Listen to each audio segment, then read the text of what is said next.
Hello and welcome to Podiatry Practice Mastery. I'm Don Pelto and I have Mr. Paul Wright. Dr. Paul Wright, he's a physiotherapist. He's a former owner of a multitude of allied health clinics in Australia, he says, which he very rarely visited. He's the author of an Amazon bestseller, How to Run a 1-Minute Practice, which I really want to learn.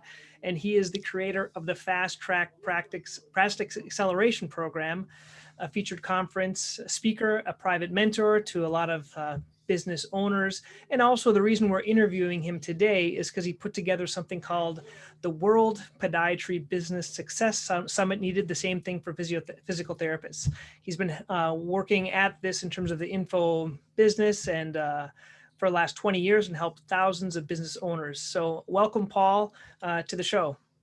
Mate, great to be here. Love to speak to health professionals around the world, mate. So great. Thanks for having me on. Oh, you're welcome. You're welcome.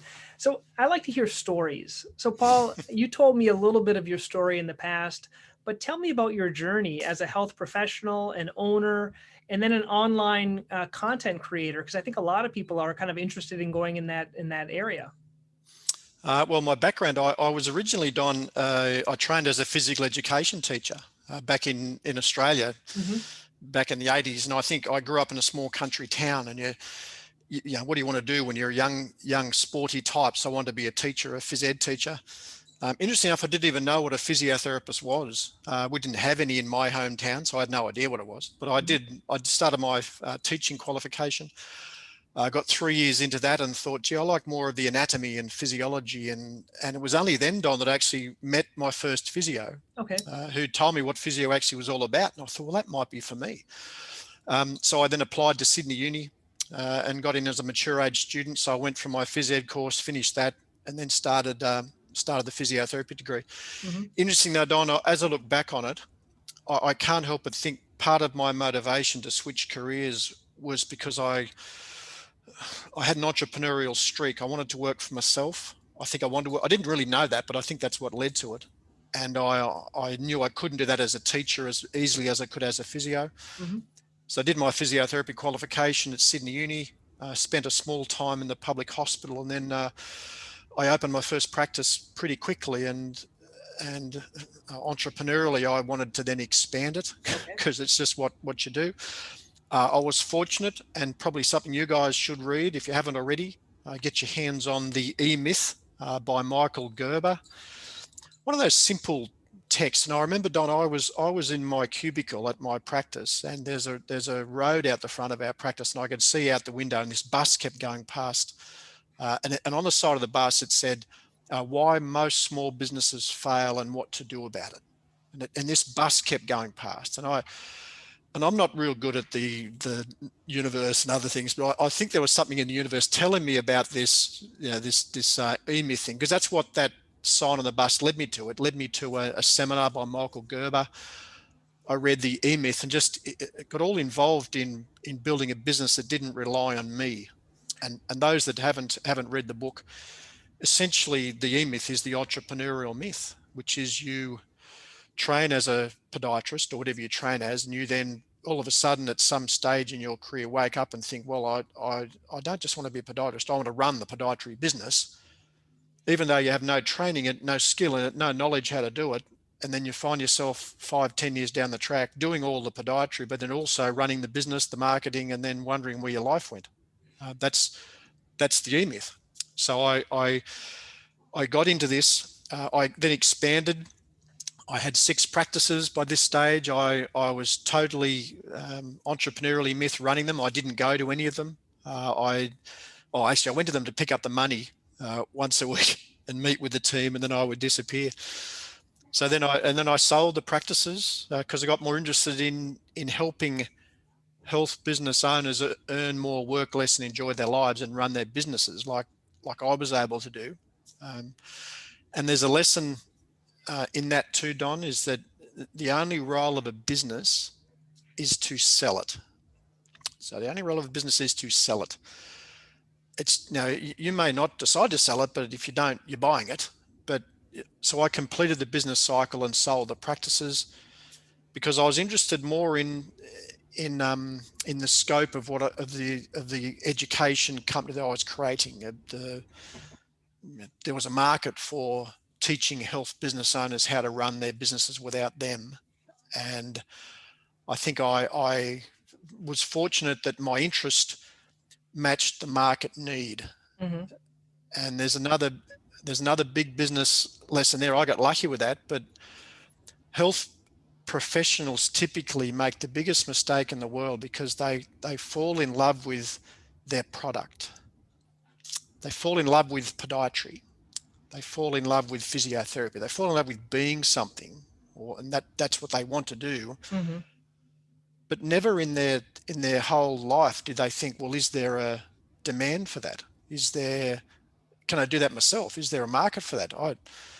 And hear it all the time. People just fall in love with their product, but don't really think about what the market wants. But I was lucky, Don, because I think there wasn't many people teaching health businesses in those days. I was a health business owner who had experience in it. I'd done it, so I had some credibility. And those things kind of aligned for me. And then I got more interested in coaching and building products to help health business owners. That's kind of where it all started anyway. Wow. The Michael Gerber, I remember reading that book, and he has one E-Myth Physician as well, which is basically just a slant on that. And I remember when I was reading it, it talked about developing, basically you only saw certain patients if you could have a system for them. And you had your system for plantar fasciitis or your system for this and that. And there was a lot of kickback amongst other doctors. I was just talking, they're like, you can't do that. That's impossible. But I think it's a good book, at least to get the idea of it. It's the mindset, Don. You got to think, well, because I don't want to be chained to this thing all day. I want to have freedom, because the only role of a business is to give you more life, or because if it's not doing that, it's taking it away from you. Sure. So, and what happened, Don, is people started to notice that I wasn't at my practices. So I had 6 practices, and they'd say, "Where's Paul?" Well, he's at the beach, or he's with the kids, or whatever he's doing. I wasn't there. And they said, "Well, how do you do that?" So there was an interest in it, which led me to start doing seminars on how I'd done it, which then produced other programs, and the demand end up being there, Don. And I think one of the, you have seminal moments in your life. I was at that stage. I was also doing a lot of lecturing. I was presenting to fitness leaders and other things. So I was doing a lot of speaking. And I remember going to a hardware store in near my hometown once, and there was a guy teaching people how to sharpen chainsaws. So he's there with a chainsaw and he's teaching them how to sharpen chainsaws. And someone in the crowd said, "You must get sick of teaching people how to sharpen chainsaws." And he said, "Yeah, I did, but now I've produced this video that you can buy you can use it, and you can learn how to sharpen your chainsaw yourself." And I'm sitting there. I don't know why I was there, because I'm not a hardware guy. I'm not good with hardware. If my wife gave me a chainsaw, I'd cut my arm off. But the lesson hit hard. I was doing all these talks, and I think, why aren't I recording these presentations? Why aren't I videoing it? From that moment on, I don't think I did another talk that I didn't record. So I would do a lecture. I'd still do the lectures, but I'd say, well, because we couldn't cover all of it, here's the DVDs you can buy at the back of the room. And I used to sell a stack of product at the back of every presentation, just straight DVDs. My family and I travel the world on the back of DVD sales at the back of presentations. We laughed at once because it was, cash deals and other things. So we'd turn up at the hotel room after a gig, and there'd be cash. And so what are we going to do with it? So it was just, that got me interested in the idea of do the work once and get paid forever. Yeah. Which you guys are doing that. Health businesses, with my private clients, they're doing an induction for a new team member. And I say, well, you're recording it. Oh, no, I'm not recording it. Well, put the camera in the corner and record the thing, because you're going to be doing that again. Like if you do an in-service on orthotics, we'll record the thing just because you might use it again. You can sell it. You can do all sorts of things with what you record. What you want to avoid, Don, is getting to the point where you do a presentation or an in-service or an education session, you think, gee, that was good. I wish I'd have done that. I wish I'd have recorded that. And these days with phones and other things, you can just give the phone to one of your team members, mate, record this while I'm talking.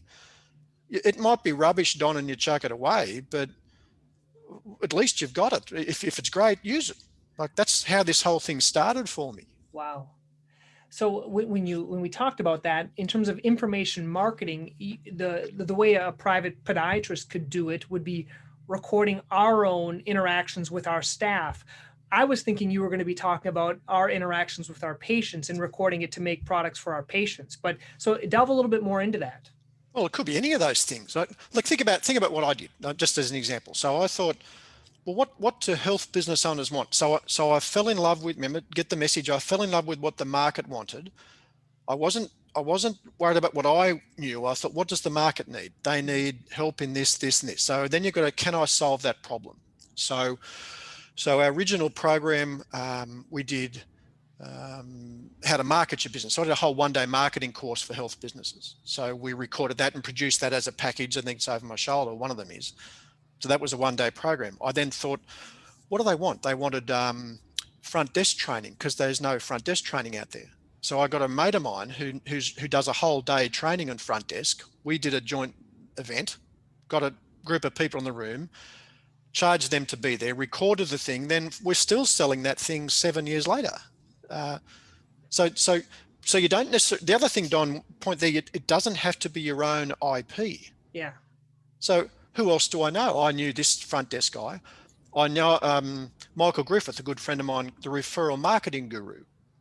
He does a whole one day, or whole big program, but we did a one-day course on referral marketing for health professionals, recorded the day, and then we did the same thing. So then we've got this. I just did one not long ago. A Disney executive came out to Australia, former Disney executive, all about the Disney experience, how they make it magic. So we did a one-day course on patient experience, and we recorded that, and that's the next package. So for a health professional, it doesn't have to just be patients, but it could be. You might have the Achilles tendon program. You might have the plantar fasciitis program. That could be what you could sell. But think deeper, Don, what's on your hard drive? You might have posters, signs, templates. You might have contracts, employment contracts. You might have ads. I know Lorcan, you know well, is one of my clients, is now doing a Facebook training program for podiatrists. He's doing a newspaper ad program, because that's what he's done a lot. So that's IP he's got, and someone else will pay for that. I like that. So think about what you've got. I've got a mate of mine who is now, he's in the security industry, does security for big events. Now, because of COVID at the moment, the big events have shut down. So he's in trouble with that aspect of his business. But we had a meeting the other day. I said, mate, what's on your hard drive? He said, what do you mean? I said, what programs, procedures, what have you got on your hard drive that someone else would buy? He said, well, mate, we've got, excuse me, Don. He said, we've got, You might want to turn, can you turn it on and off your video once, just so I think it froze a little bit. Oh, did it? Yeah, turn on and off your video. Sorry. If not, this is going to be a good audio. My phone never rings, Don, you know.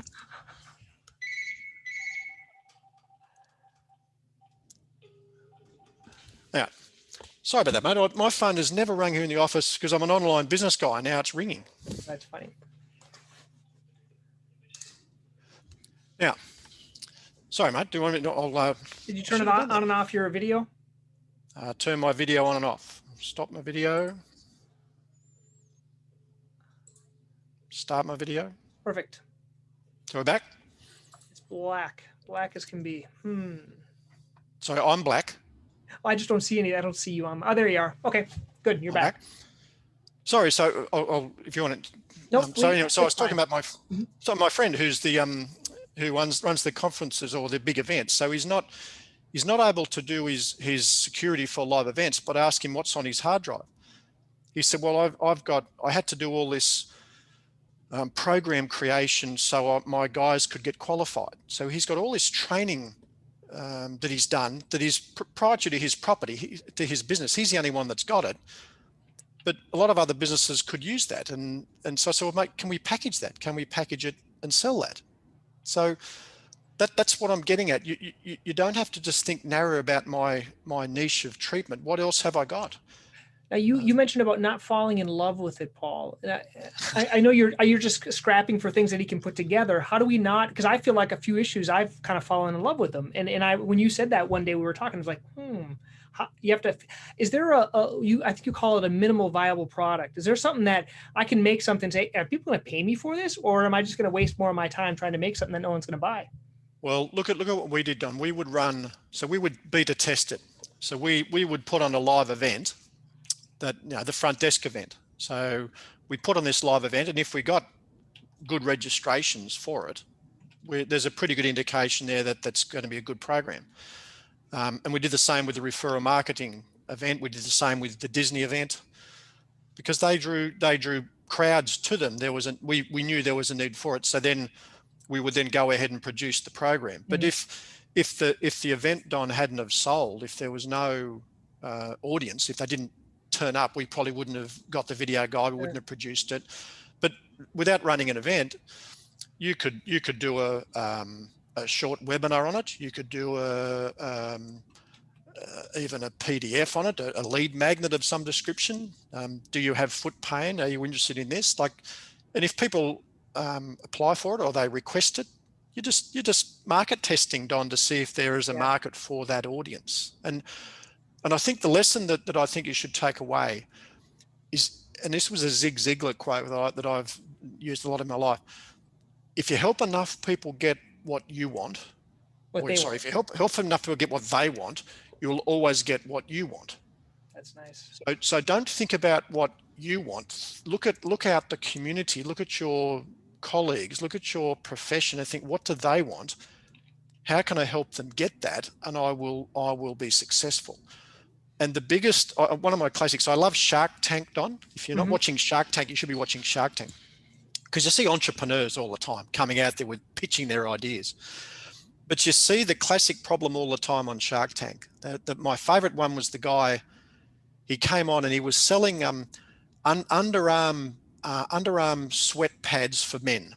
Okay. So his product was a pad you would put under your arm so your shirt didn't get sweaty when it was hot. So this was his product. Takes it to the sharks, and the sharks ask him all the questions. He said, "How many have you sold?" "Oh, I've been doing this for probably 10 years. I've sold about 1,000. And they said, "Well, you've been doing this a long time to sell 1,000. I think the market is telling you it's not interested. We're not interested either." So they pulled the pin. He goes out the back and they interview him after. "Well, what are you going to do?" He said, "Well, I'm going to stick with this because I really believe in this." See, classic mistake. There's a guy who's fallen in love with his product.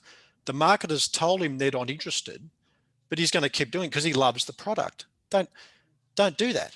Just find a hungry market and satisfy the market. So my hungry market was health business owners, probably like you, Don, working too hard, missing their time with their family and friends, think they should be making more money, not able to sell their businesses for what it's worth at the end of the day because their mates are selling their tech businesses for 20 times a multiple and millions of dollars, and they're just frustrated.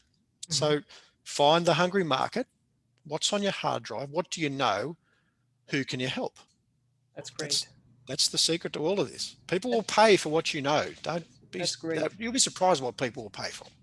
Now, I want to transition here. We could talk about this forever, but I want to go on to this third question. Now, this is what you took everyone else's knowledge for this World Podiatry Business Success Summit, and you kind of put theirs in this format, right? You basically did what we're talking about. So tell me about the World Podiatry Success Summit. Well, the summit is just another information product. It's just another variation on my DVDs or my programs or other things. So I originally did the World Physical Therapy and Physiotherapy Business Success Summit, exactly the same model. When you've been doing this, what I've been doing for a while, you collect great people. So I'd already had another program where I'd interviewed over 100 really good experts over the years, and a lot of them were podiatrists or interested in podiatry businesses. So I contacted them. I said, "Look, I'm putting this summit together. Would you be interested in being part of it? I'll interview you, talk about your experience in podiatry, how you got to where you are, your problems you've had, the mistakes you've made, and what you wish you knew when you were a young up-and-coming podiatrist." So you then get the opportunity to speak to, I think we had 20 experts in podiatry and business on this summit. I interviewed them, packaged it, and then it's just now it's one of my best products, the World Podiatry Business Success Summit. That's awesome. And I'm going to put a link here underneath this if people want to check it out. But what I really liked is the way that you offered it. So you give people free access to it, and then there's a paid version if they want to get more, right? So how does that work? That was kind of a unique. I've never seen it done that way. Maybe because I'm not in this sphere as much as you are. Well, okay. Well, the free summit is actually a reasonably common model, but when you've got 20 speakers, so the model, by the way, Don, it's not a big money spinner. So for me, it was never about the revenue generation. The experts that came on and me spending the time to put it together was all about sharing our audiences. It's a bit like what you're doing. It's sharing the audience. So you're sharing your audience with me today. And so the idea is the experts will come on for exposure. They get to meet the other people's experts lists, and we share that. But the model money-wise, the free event, the moment you register, so I think there's 4 speakers per day or 5 speakers per day over the days of the summit. You get 24 hours access to each day. So you register for the summit, you then immediately get access to day 1 sessions. So there's 4 or 5 speakers on that day, but you can only access that day for 24 hours. After that, you can't access those anymore. Then it goes to day 2. So if you want to sit there for 5 hours a day and watch each of the sessions over the 24-hour period, you can do that. But most people are too time poor. They haven't got the ability to do that. So the opportunity is to upgrade to the all access parts, which is only 90 odd bucks Australian. So it's what, $65 US. Yeah, that's nothing. They get lifetime access to all of the sessions, plus they also get the MP3 versions, so they can download all the sessions in audio and just listen to them rather than having to watch it on a computer. So the money model is simply you can watch it for free, but you only get 24 hours at each day. And if you miss a session or you want to see a good session, you miss it, you can't get it. So you just pay the $97 and get the all access pass. So it's pretty much a lead generator front end, but it gets exposure to lots of people.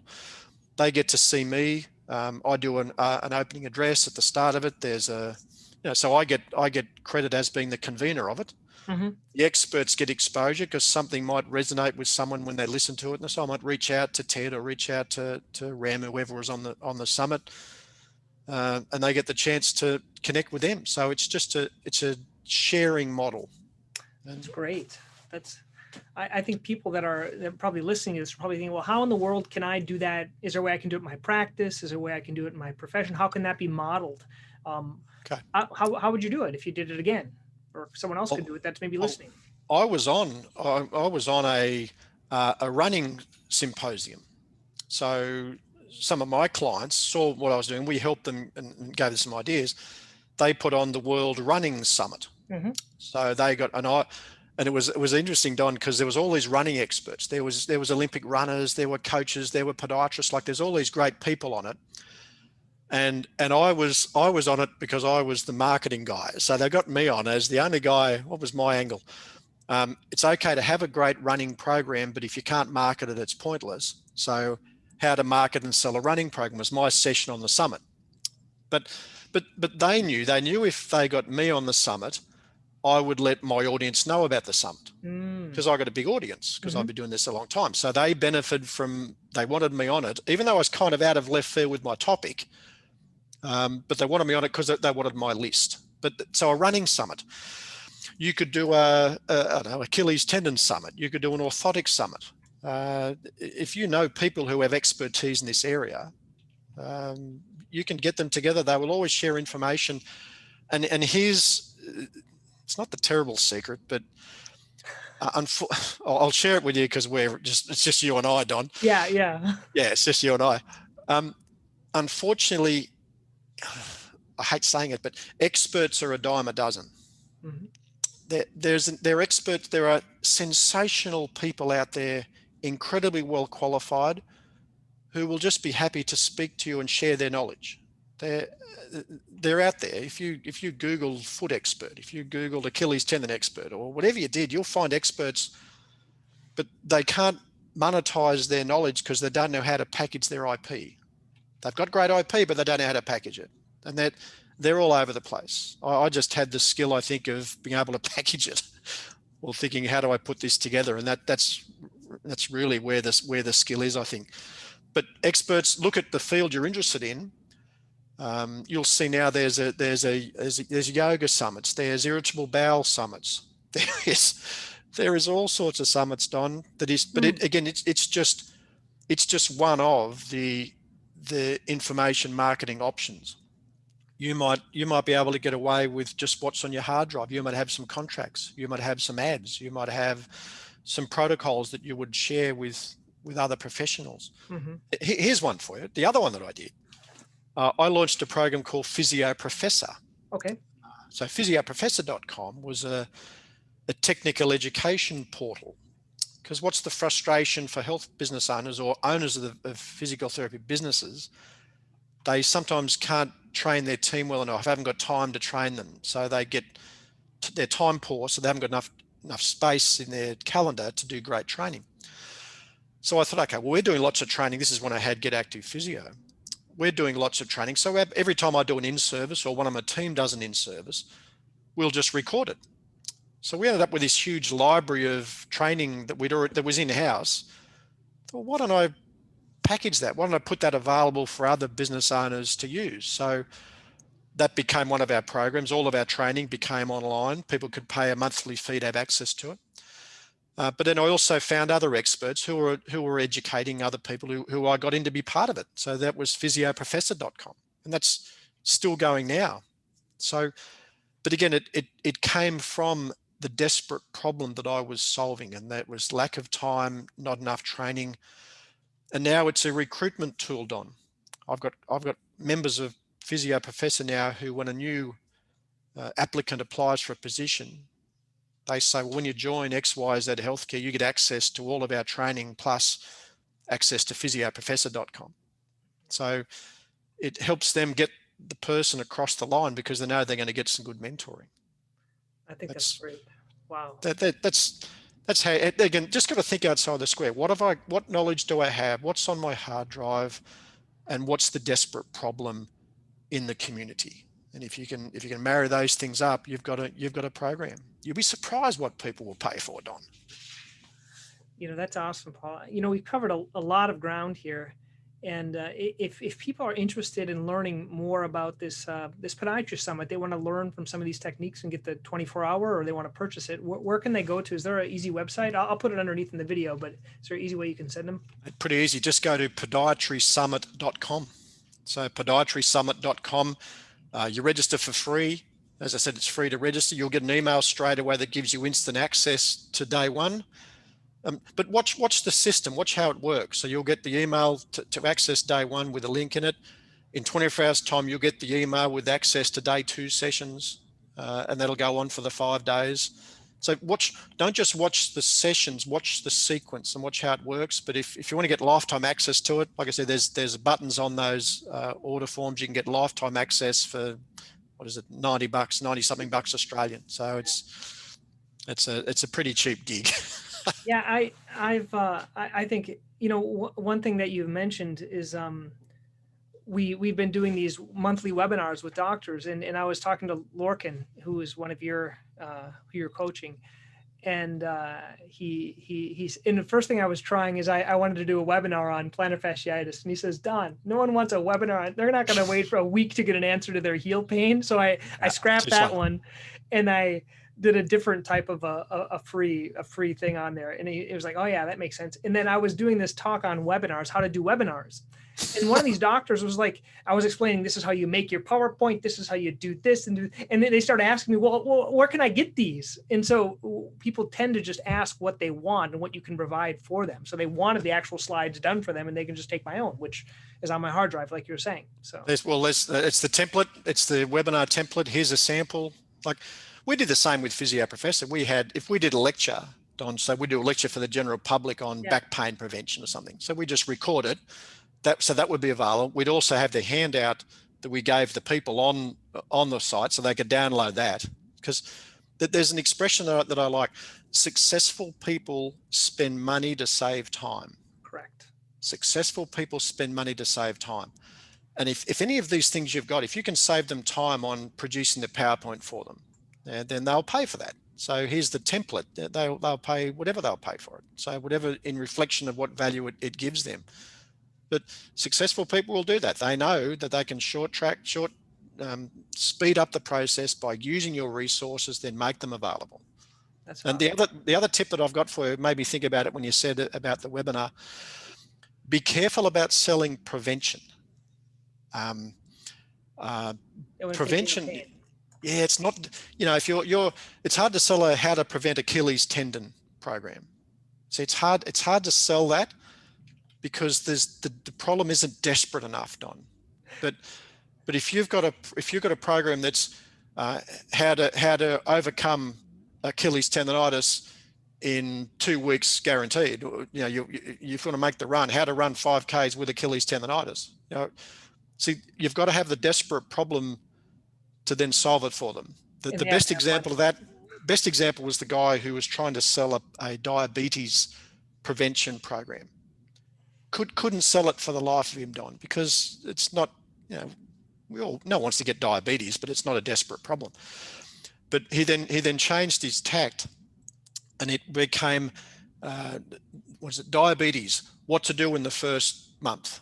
So so it's then the program was much the same, but it's tailored for people who now have just been diagnosed with diabetes. They've now got a desperate problem. They're on the computer searching for diabetes. What to do now? I've got diabetes. What do I do? So that's desperate. Whereas they're not on there searching how to prevent Achilles tendonitis if I haven't got it.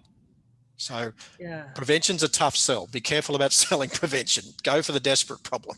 And they also have to have money. I remember when I was starting out on my first podcast, and I was like, how to heal your foot wound fast. And I made all this product and things like that. That was my first one, was years ago. And I realized these are like the non-compliant patients that don't get better anyway. And so there's no way they would pay for anything because they don't, they're not really wanting to get better. And I was like, okay, that was a good learning experience. Yeah, well, that's about marrying up the desperate problem with your ideal client. Yeah. Well, I think we covered a lot of time for those that are listening, Paul. And thank you. This is Dr. Paul Wright. Hey, just a second. In Australia, we're not doctors. You can't call us a doctor over here. Okay. In America, they're doctors, doctor of physical therapy. I'm just Paul Wright. But funny you should say that. When I started physioprofessor.com, I'm not a professor of physiotherapy, by the way. There was the guy I was lecturing with. He said, he kept referring me. I'll just hand you back over to the professor. So he kept calling me the professor. But I'm not a professor. I'm a physiotherapist, but I'm not a professor. So someone in the audience said, "Gee, it's interesting you became a professor now, Paul."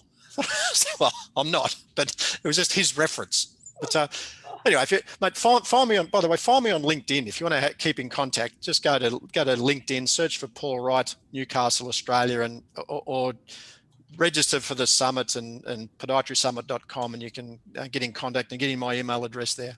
Great. And I'll put those links underneath this episode. Thank you so much, Paul. Absolute pleasure, Don. Thanks, mate.